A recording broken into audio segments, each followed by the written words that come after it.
What, mate? Swagnet, can I ask you a question, please? I mean, you can, but you better make it fucking quick, because I'm a busy man. How are you busy? You sit inside all day and just smoke weed. And that's a very fucking time-consuming thing, mate, so ask your shitty question and leave. Alright.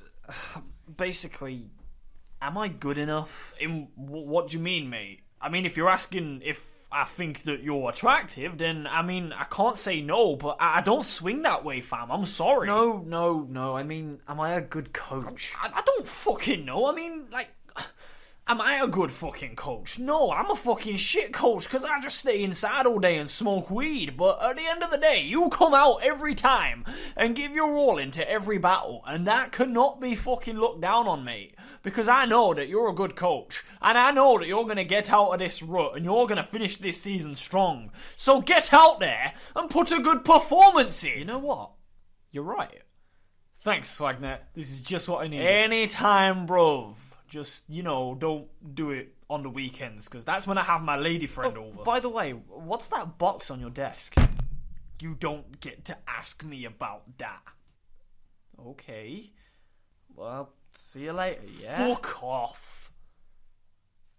If he opens that box and finds out that I'm the fucking owner of the Birmingham Spritzees, then my entire fucking plan is out. Shit. You know I'm still in the room. Fuck off then, you dickhead!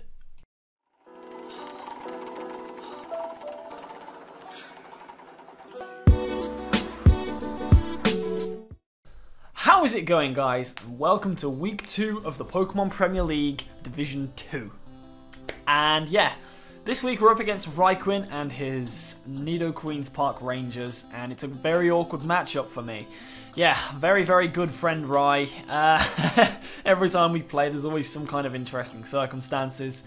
And I'm really worried that he's going to get a good result against me here. But I know that I can definitely give him a game and, you know, hopefully pull out a victory. So yeah, let's go over the team and what we brought. RhyQuinn's team will show up on screen about now if you want to have a quick look over why I've brought the things I've brought and what I'm up against to prompt me bringing these things. It'll just be there. And yeah, let's get into this. So the first mon I've brought is a Silvally here that you can see on screen with Ice Beam, Thunderbolt, Surf and Parting Shot. Ice Beam and Thunderbolt 2-hit KO his entire team except for Piloswine, which gets completely hurt by Surf, and Parting Shot is just for momentum. It's quite simple that. Obviously there are a couple of things that aren't 2-hit KO'd, but they're certainly 3-hit KO'd, like Celesteela can't take 3 Thunderbolts. Piloswine, if it's specially defensive, can't take 3 Surfs. And yeah, the Ice Beam was for Mega Garchomp, I believe. And yeah, Parting Shot gives me momentum. I've gone with this speed because that's just enough to speed creep a jolly max speed Mega Garchomp and max special attack, because max special attack is what I'm going to need to do most of the damage to these things. Yeah, Expert Belt as well, just to boost the power a little bit. I didn't think that Life Orb would be the most helpful here, because if I'm going to need to be able to keep myself healthy, and I didn't appreciate the recoil. Expert Belt just gave me a little bit of extra power. And yeah, Silvally, that's what you're here to do this week. Next one we have is Adam Sandler, the Hariyama with Life Orb Guts. Now this guy is pretty much going to eat him alive. There is nothing on his team that wants to take a close combat from this guy. It 2-hit KOs everything barring physically defensive Celesteela, and that's max Impish. That's like, it has to be the bulkiest of bulky Celesteelas to take 2, and even then I'll be able to outspeed it and possibly be able to get off another one, and then that thing's weakened and I will bust through it. So that is not an issue. So I just need to make sure that if we're looking at his team objectively, I should have enough space for it in this recording's dimensions just to keep RhyQuinn's team on the side here. But yeah, look down his team now and tell me what takes a close combat Ice Punch, Knock Off, and Bullet Punch.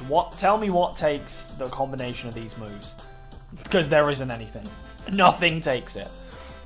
But yeah, the last move I've gone with is Bullet Punch, simply because I wanted to be able to possibly outspeed the Azelf, and if that thing gets weakened due to maybe Life Orb recoil, or if it's weakened from having to take a hit, I can possibly pick that thing off at low health.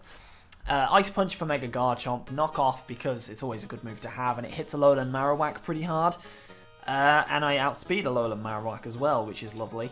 As long as it's not jolly max speed Alola Whack, and even then I can take a Shadow Bone from it pretty nicely, and a Flare Blitz as well, so I'm not worried about that thing.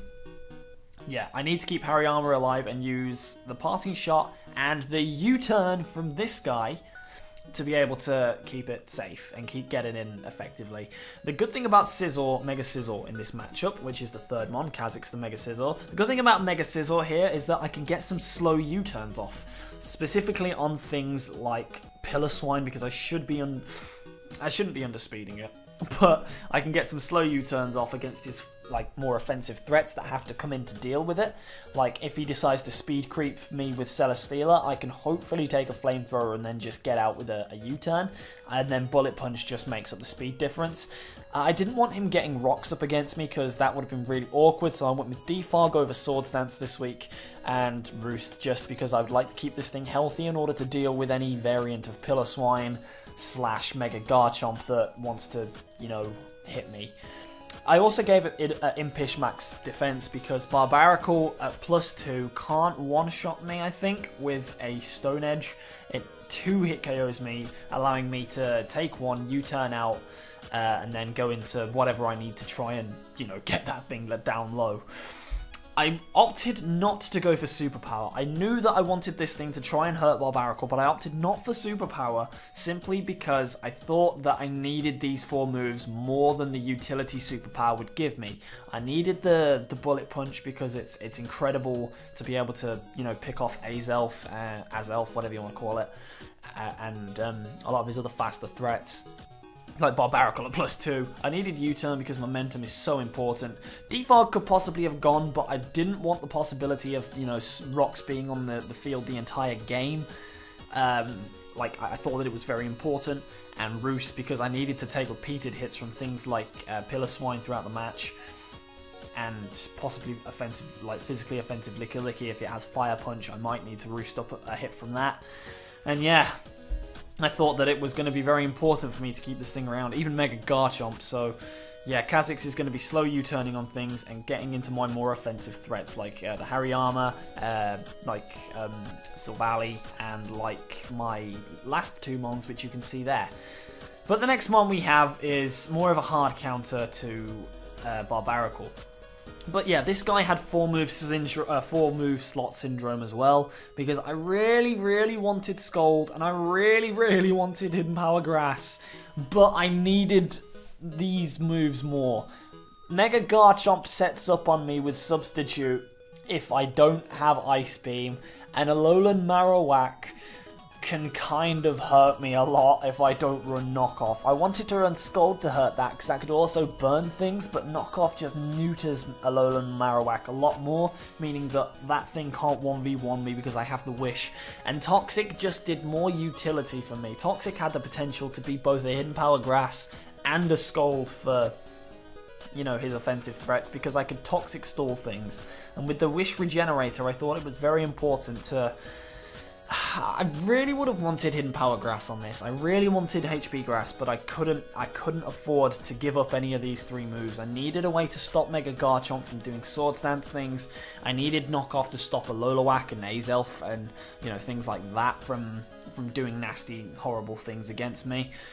And yeah, I needed Toxic because if Barbaracle does manage to set up on me, I needed a way to stall it out for a few turns with Wishes and Regenerator, and possibly hard switching into, you know, Garchomp and things.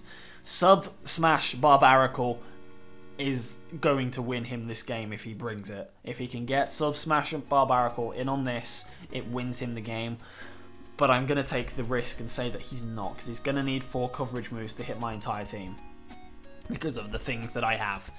And yeah, the last 2 mons are more offensive based, so I have this Garchomp, Limewire the Garchomp with Yashi Berry, Rough Skin, Fire Blast, Stealth Rock, Earthquake, Poison Jab, which was pretty much because I thought that I could, you know, catch an Azelf off guard if it goes for an Ice Punch trying to kill me, and Fire Blast to hit Celesteela. Probably should have gone with Fire Fang, to be honest, because it would have done a bit more damage. Probably could have gone with Landorus in this matchup as well and just replaced Poison Jab with and replace one of those with gravity, but I thought that this would be a more offensive way of doing it. I didn't go for the Dragon Stab because I didn't think that Mega Garchomp was going to want to come in on this thing anyway, and I could just break it down on the switch in with an Earthquake and another Earthquake. Garchomp's job here is literally to just get Stealth Rock up and then do the rest of the things. Like, it hopefully won't have to Poison Jab to hit Togekiss and his other... I can't remember what else I had it for. I can't remember, but it was there for probably Togekiss. And hopefully it won't have to Fire Blast Celesteela. If it does, it does, and I'll deal with that when we get there. It shouldn't do too much because it's a Garchomp special attack stat and it's not the highest. But it's the best I could do with what I needed here. I needed rocks, I needed an Earthquake, and I needed, you know, utility with those two moves. But yeah, my win con for here is this guy, Tapu Koko with Fairium Z, Nature's Madness, Thunderbolt, U-Turn, Dazzling Gleam. And the plan here for this guy is to U-turn around into my threats once again, into my Hariyama, into Garchomp if needs be, and just keep momentum on my side of the field. I need the Nature's Madness on here in case Piloswine wants to come in, because the combination of a Nature's Madness plus a Z Dazzling Gleam kills. It straight up kills, and it's gonna really, really hurt. It's gonna really hurt anything, barring Celesteela, which isn't gonna want to switch in anyway. The only thing on his team that really hampers me are the Licky and the Alolan Marowak. So if I can keep those things out the way, then I should have a good matchup against the rest of his team, and Tapu Koko is really going to hurt here, because the combination of Thunderbolt and Dazzling Gleam really hurts his entire team, besides the two that I mentioned, because Celesteela doesn't want to take a Thunderbolt in the electric terrain, and the rest of his team doesn't want to take a Nature's Madness / Dazzling Gleam. Hopefully I can catch the Piloswine on a switch in if that decides to come. Hopefully I can catch that with the Nature's Madness and then pull off the Z Dazzling Gleam to kill it, which should do about 60% to a physically defensive, a max HP, max defense Piloswine. That should do about 60%, meaning that, like, if I can hit it with the Nature's Madness plus that, it should go down. But yeah, Electric Surge is also going to be very important because Silvalley's got the Thunderbolt, and if I need that thing to pack a bit extra power, it can do with the electric terrain. So I'm very looking forward to seeing what that can do. I needed max speed Timid for some reason. I'm not sure why. I think it was to speed tie with one of his offensive threats. I think he had, my god, it'll be on screen. There'll be something there that has a base 130 speed. I can't think of it off the top of my head. But yeah, I needed that because, yeah, there'll be something there that's for that. And for Garchomp, honestly, this speed doesn't need to be here. The speed doesn't need to be here on this, but it is going to be here because, honestly, I keep saying honestly, but it doesn't seem like... It doesn't seem like... I probably could have speed crept for an Mega Garchomp because everything else that's higher than that outspeeds me. But, yeah, I don't want to. I want the speed just in case there's any kind of shenanigans. Probably a mistake on my part to do this. Probably a big mistake. It's not like I need to, you know, tie with Garchomp anymore. But I feel like it might come in handy. You never know. Like, it's just a mistake on my part. It's an overlook. But like I said, it might have a role in the game. I might end up outspeeding things that I shouldn't do. And yeah, there's reason for this speed on Koko as well, but I just can't think of it right now. But yeah, that's the team, guys. And yeah, let's hop into the battle and see what happens. So here we are in the battle, and as you can see, he's brought the Licky, the Celesteela, the Piloswine, the Azelf, the Barbaracle, and the Lipard. Now, it's a very strange team composition he's got here. I have a feeling that all he's going to try and do is try and force the Barbaracle sweep, because that thing, as you can see from my team analysis, I didn't enjoy having to prep for Barbaracle, but I decided not to prep specifically for it. Instead, I did half prep so that if worse comes to worse, I'd have a chance without compromising the Pokemon's movesets. It's an interesting team I've gone for this week, and we'll see what happens. So yeah, I'm going to lead off with my Hariyama, who is not nicknamed this week for no reason, because it was an awkward lead situation. The lead situation this week was very, very strange, because if he leads with the Azelf, then I could be in trouble, but anything else he wants to lead with, I'm pretty much okay. Like, I don't feel like he's going to lead with Azelf when I have the possibility of leading with Coco, of leading with Garchomp, who could possibly be Scarfed and can take an Ice Punch. So yeah, I felt like the best thing for me to do was lead with Hariyama and hope that he leads with, like, the Licky or the Piloswine. That would be the perfect situation for me.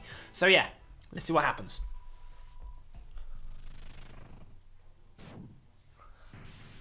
You are challenged by Pokemon Trainer Rhy, which is always a good thing. I'm just going to move my microphone down because I want to be clear. So yeah, he's going to lead off with the Licky, which is absolutely fantastic for me, and I'm going to lead off with Hariyama.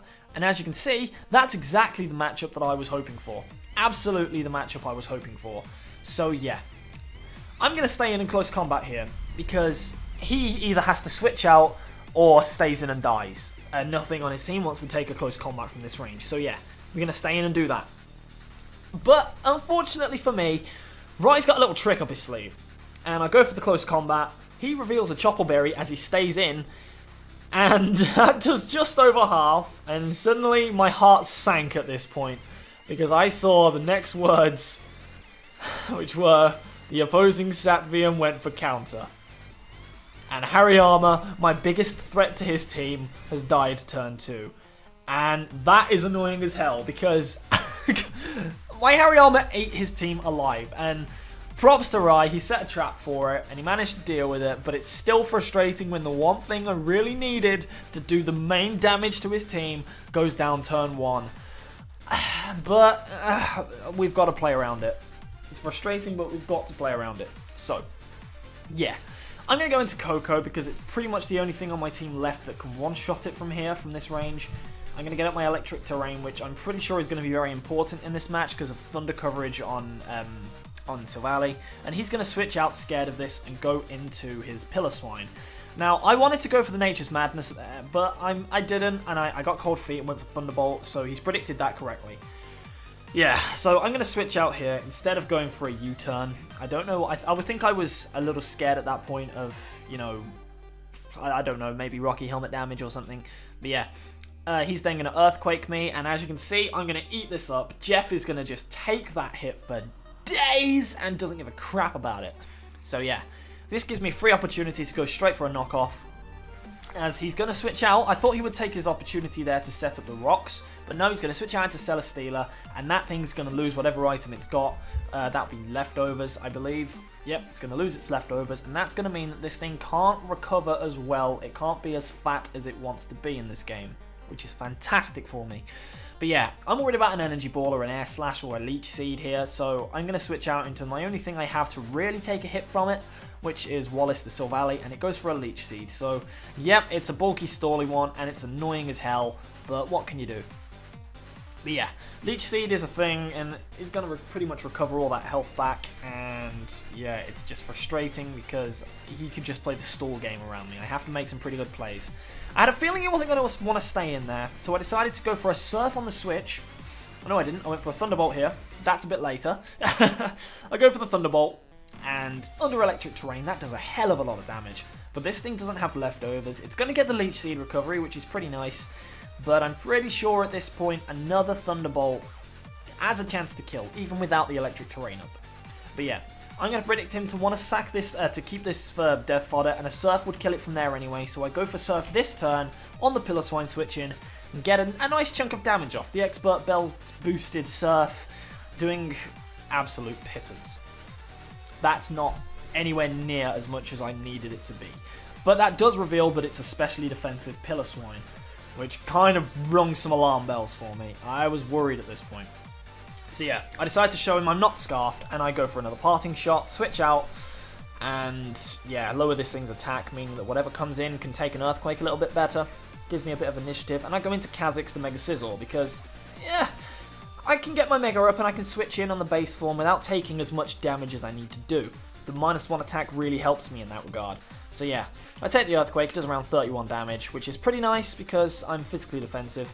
And I'm just going to Mega Evolve here, and I'm going to go for a U-turn as he switches in Celesteela, because I just wanted to be able to get my Mega up. I'm bulky for days, I can take hits, and as long as I'm Mega'd, I'm in a good position against that Piloswine and against the, the things. But yeah, I'm going to go for the U-turn. As you can see, it's going to do absolutely nothing, but that damage does reveal this is a physically defensive Celesteela, or at least it's max HP with a bit of physical defense. So I'm going to go into Frosties to threaten this thing out immediately, and yeah. So I think I've figured out at this point that his only switch in to my Tapu Koko is the Piloswine. So I predict this and go for the Nature's Madness. He then goes into Piloswine. Fantastic! Nature's Madness misses. Ugh! That's irritating because now he gets a free switch out. I decide to predict that and go for a U-turn, which kind of works out in my favour in the end, but U-turn, it does about half to the Azelf, which is very, very nice. So yeah, I have nothing that really wants to switch into this thing, so I go into my trap, my Garchomp with the Yarshay Berry to try and, you know, live a hit from it. I go for Fire Blast, and then I miss again! So yeah, I'm going to have to pause it here because that's frustrating as hell. So yeah, 3 moves and 2 of them miss. It's frustrating because if I'd have hit the Nature's Madness, I would have then been able to go for the Z Dazzling Gleam and kill the Piloswine. But because I missed, I had to then switch out. And because I had to switch out, I did get a nice little switch in on the Azelf, but then I had to, you know, I had to force myself to go into Garchomp. Funnily enough, I outspeed Azelf and miss my Fire Blast. That's annoying because now the Rough Skin damage plus the Fire Blast damage would have been enough to kill this Azelf, but now it gets to U-turn and keep momentum against me. So yeah, it's going to U-turn against me. It's not going to do too much, but the Rough Skin's going to deal a little bit of damage to it, and I'm going to be able to get... He's going to be able to get initiative against me and go out into Bremen Club. Now, this little kitty cat was annoying me because I had no idea what he was planning to do with it. Turns out, he goes in for a Play Rough. I could have switched down into Sizzle there, but I was worried about Copycat Fire Blast being a thing, so I decided to just stay in and go for Earthquake. I outspeed the rest of his team. For some reason, I outspeed the Azelf. Turns out he'd sped crept my Garchomp, which hadn't sped crept anything, so yeah. He's going to go for a Play Rough, doesn't kill, and I'm going to be able to get that Liepard out of here. So no shenanigans with Copycat and Prankster for you today. And now he's going to go out to Celesteela. But I'm going to make the decision here. I'm not going to get a chance to really Stealth Rock against anything else because I'm going to die to 1 hit from where I am. And I can't touch the Piloswine. Licky's dead anyway. I could maybe hit the Azelf, but there's no point in hitting it because I can outspeed it with Koko and I can Bullet Punch it to death from where it is. So I decide at this point that Stealth Rocks is the most important thing for me right now. So I think, you know what, I'm going to sacrifice Garchomp to get my Stealth Rocks up, and I think this proves out to be a pretty nice play. We've started on the back foot, but we've clawed our way into the game, we've got a kill, we've got our Rocks up, and we've got rid of that Liepard, which could have prevented a sweep. Unfortunately, Garchomp's going to go down to the Heavy Slam, but that's some nice chip damage away on Celesteela as well, which is going to get Beast Boost in defense, but that doesn't matter because I'm going to switch in Frosties to threaten this thing immediately out. So yeah, he has no choice here. He has nothing that wants to switch in. He either stays in and takes the Thunderbolt and dies, or he goes out into Piloswine. I think that I'm going to check this and I'm going to go into I'm going to go for a Thunderbolt because even if Piloswine wants to switch in, it can't really, do anything back because I can just U-turn out. And it's Stealth Rock damage that it doesn't want to take. Stealth Rock plus this U-turn puts it at below half. The crit, I'm going to say it did matter, but I'm also going to say it didn't matter because of the next few turns. So yeah, the crit there is quite important because it's a little bit more damage, but he's going to reveal Curse. Now, if any of you remember from TBU, I got swept by a Cursed Piloswine, which was very frustrating, and Rise decided to try and do the thing again. But yeah, he's at half health. I figure that two Bullet Punches kills it. He reveals Rest. Can't do it. So a typical thing here where Rias tried to do something quite irritating against my team and got the execution very, very slightly wrong. And I managed to take out the Piloswine. But I'm going to stop it here. The reason that Rai did that is simply because Cursed Piloswine at this point, pretty much swept me. I didn't really have anything else that could really take it out besides, you know, the Z Dazzling Gleam Nature's Madness thing. It was a very clever move, but it just didn't work for him because of Electric Terrain being up. And I had a feeling that Electric Terrain was going to play a bit of a part in this game because I needed the extra power on Thunderbolt.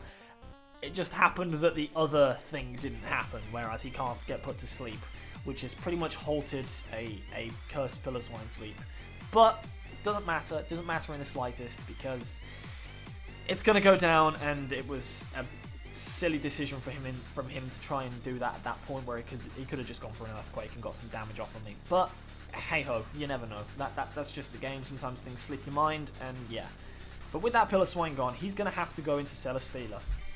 I'm worried about a Flamethrower here, but I figure that Mega Sizzle could be a little bit, what do you call it? A little bit sacrificing. It doesn't really need to be here that much right now, so I decide to stay in and go for U-turn. Luckily, he doesn't reveal the Flamethrower and goes for Leech Seed, which is perfect, because I keep momentum, get a slow U-turn off, get momentum straight back into Frosties. And now he has absolutely nothing that wants to take a Thunderbolt, at least nothing left.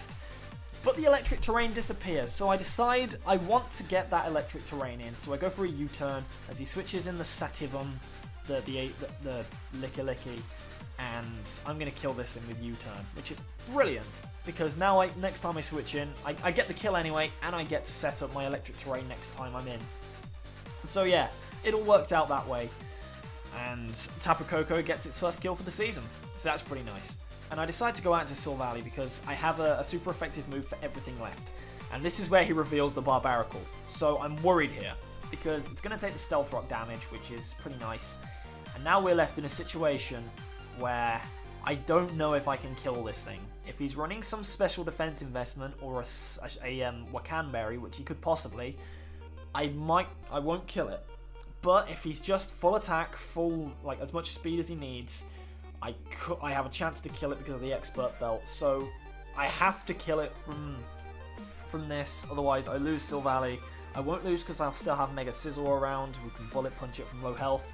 But I'm going to do the thing again. I'm going to hope and pray that this Thunderbolt kills. We go for it.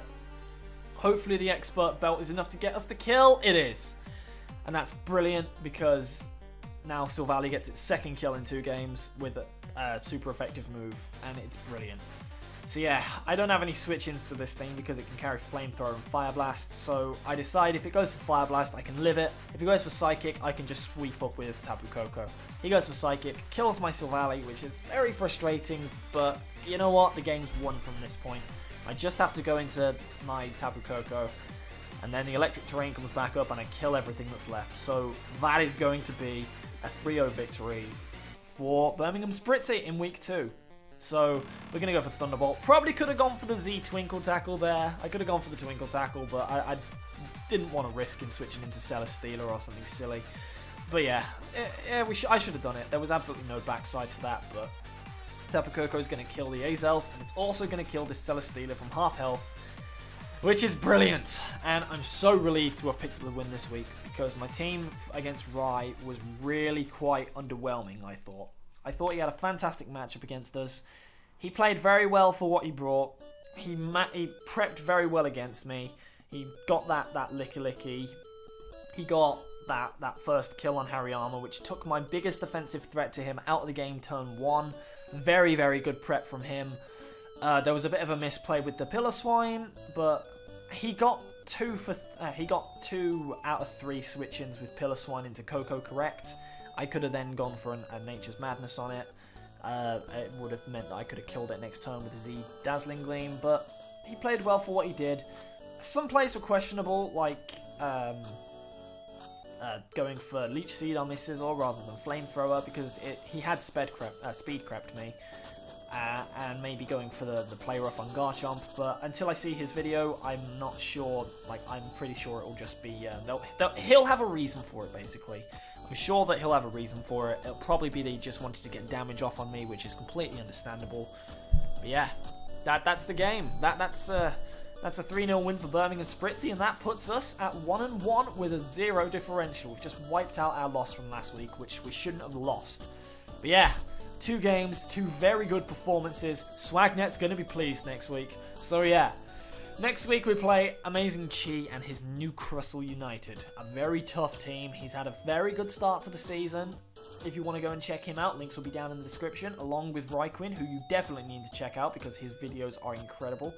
And yeah, let's see if we can take out Chi next week and keep up Birmingham Spritzee's title challenge. So yeah, thank you very much for watching, guys. I hope you've enjoyed this video, and I will see you next week.